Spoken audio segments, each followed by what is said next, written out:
I think I'll start with a disclaimer in that my views and opinions are simply that, views and opinions, and they're not necessarily the truth. And my views and opinions change over time. And they continue. They've changed this week just going to one of Noah's talks on Thursday in Seattle. And certainly going to the first Buddhist Recovery Network conference in LA 8 years ago, meeting Alan, and that meeting in itself had a huge impact on my life and on my practice. It was on the final morning of that conference that I was in the same breakout group with Alan and Kathy Lustig. Oh yeah. And it was that the breakout group was about what are you going to take away from this conference? And I resolved to go home to England. I lived in England at the time, and start a recovery meeting of some sort. I didn't, it was going to be a Buddhist recovery meeting. I didn't know what format it would take. And I did. I went home to England, and within a few weeks I found a room and I started sitting. Another point, and I don't want to forget it while I'm on that conference, Kathy was there, and something Kathy said really stuck with me, and it's in the little Hungry Ghost booklet. She said, there's now clinical as well as anecdotal evidence that this stuff works. Mindfulness works in recovery. But it's the time spent on the cushion that counts. Knowing that is not enough. It's the time spent on the cushion that counts. So that inspired me to go back to England. And it deepened, as Laurie said this morning, I found I was having to teach and share that which I needed to learn myself. So that first year of having meetings, weekly meetings, I had no idea at all what I was doing. And some weeks people would drop in, most weeks people would drop out. I spent most of the year sitting on my own, which was a very humbling experience. But I'm glad I did. And the following year, I had to cut the meeting back to once a month. I simply couldn't afford to sit in a room on my own every week, so I had to cut back the meetings to once a month. Then the fifth precept, Sangha in my hometown of Newbury, picked up, and it was active for a few years. And after that, after developing, because there was no Buddhist recovery program described at the time, I put my own little program together, which was basically my formulation of the Buddha's practices and Buddhist practices and principles that I wish someone had told me 21 years ago when I stopped drinking. In fact, I should mention that as well. 21 years ago today, I sat in my kitchen in England.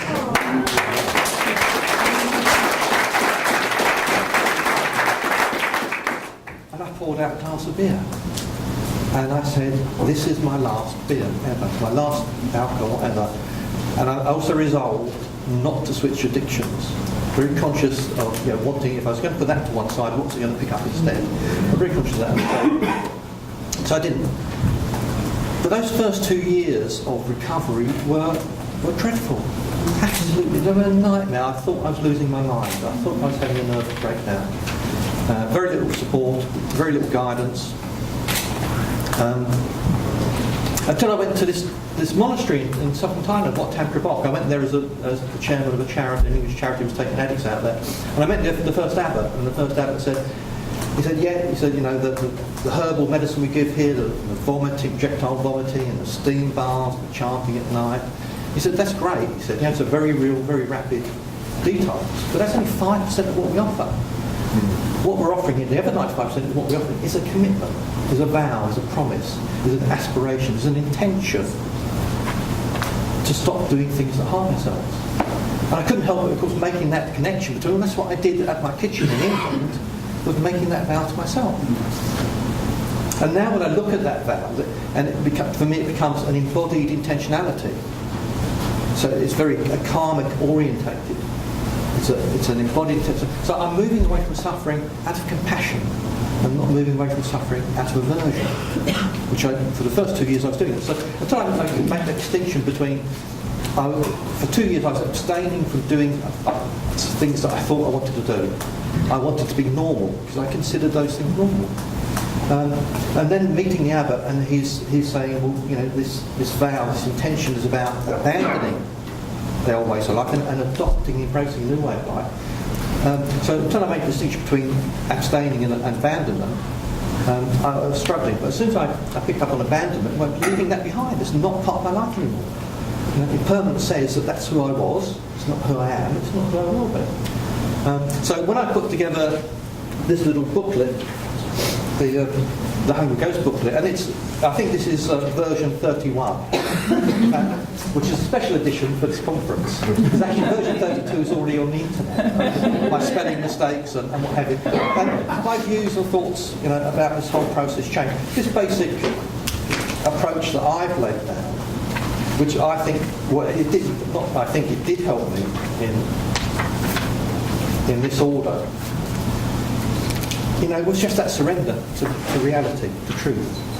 I was an alcoholic. It took me 5 years before I could say that I was an alcoholic. Now I would say, I was an alcoholic, definitely not an alcoholic now. I was an alcoholic. I'm an ex-alcoholic. I couldn't even say the word alcoholic. There's so much shame and guilt around it. But it's just surrendering to the truth. I was an alcoholic. And the truth of how things really are. Picking up from this morning's talk, I've been lucky enough to teach Hungry Ghost retreats in India a couple of times, up in Dharamsala, to Tibetan refugees. And at the same time, the Dalai Lama's been teaching. So to go along to the Dalai Lama's teachings. And what he says at the end of his teachings, his 3-day teaching, he says, what is Buddhism? He says, Buddhism is 3 things. He said, first and foremost, Buddhism is a science. It's an investigation into how things really are. An investigation into how suffering arises and how suffering might come to an end. He says, secondly, Buddhism is a philosophy. It's a way we might live our lives. And he says, lastly, he says, Buddhism is a religion. If those people want to practice it as a religion, we find it helpful to do that. And I find that very inspiring, that what we're doing is a science. So the truth of the way things really are. And then, moving forward, just being generous to ourselves. Not a dana of generosity to other people, but a generosity to ourselves, to be kind to ourselves. Jack Cornfield's book, Path of Heart, knocked me out. Particularly on the next step, or when you describe loving kindness or unbounded friendliness. I couldn't believe I was allowed to love myself. As an Irish Catholic, that's wrong. You go to hell for that. So I just knocked up a little path, that helped me, and having sort of held a meeting, every week for several years, I then started offering retreats. So to put these practices and principles into a retreat setting, and that's how I ended up teaching Hungry Ghost retreats with the intention of moving people out of the realm of the hungry ghosts, this unsatisfiable craving, to the realm of being human, directly, without having to go through 2 years of suffering, 2 years of self-torture in the hot and cold hells, beating yourself up, torturing yourself. Or just, I switched my addiction to chocolate. Although I was trying to avoid switching addictions, I stuffed chocolate in my face and smoking 100 cigarettes a day. Eventually I got to the realm with human beings, but 10,000 joys, 10,000 sorrows, things just are. But this talk is about 1 minute. 1 minute. Oh my goodness me, I've missed the whole point. But you get a few seconds from other people. But for me, so I've laid out that path. But for me, the defining characteristics of what I consider Buddhist recovery is an ethically focused mindfulness. And mindfulness without ethics, we're wasting our time. As my partner once said, we were doing a mindfulness course together, she said, clinical mindfulness is shortchanging people. People are buying an inferior product. So mindfulness, if it's not ethically imbued, it's not ethically focused, it's not Buddhist mindfulness. But it's absolutely inseparable from the heart practices. From the Brahma Viharas, from universal friendliness, compassion, joy, gladness, and equanimity. They're inseparable. The Buddha ends many of his famous sutras saying, inclining your mind in all directions. With universal friendliness, inclining your mind in all directions. With compassion, in all directions, with mudita, with joy and appreciation, and in all directions working everything. And he says, for yourself and for others. So you don't exclude yourself in this. And this, inclining your mind in all of the four quarters, is about having these qualities in all of our life. So, the time spent on the cushion is very important. But unless we bring it into our lives, we're wasting our, we potentially be wasting our time. It's just another addiction, isn't it? 10 minutes, 20 minutes, half an hour of serene meditation on the cushion. And there was one other point I wanted to share with you. And it was just about 5 precepts. And that's why I've got precepts so high up my list of things I would have liked to have known about, and formal meditation further down. Because the precepts, just following one precept, the 5th precept, took 80% of the suffering out of my life and out of the lives of people around me. So those precepts, those 5 precepts, those 5 suggestions, those 5 gifts.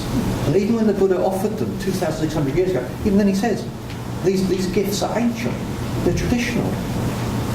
You can't question them. No one would any intention to question these gifts. And that's 2,600 years ago, and he's handed them down to us.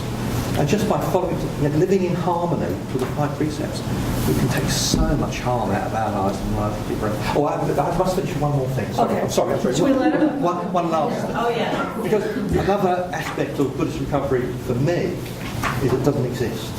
Yeah, because if you're on the Buddhist path, then you're in recovery from something. And the Buddha talks about this in a very short sutta. He says there are 2 types of sickness. What 2? Sickness of the body and sickness of the mind.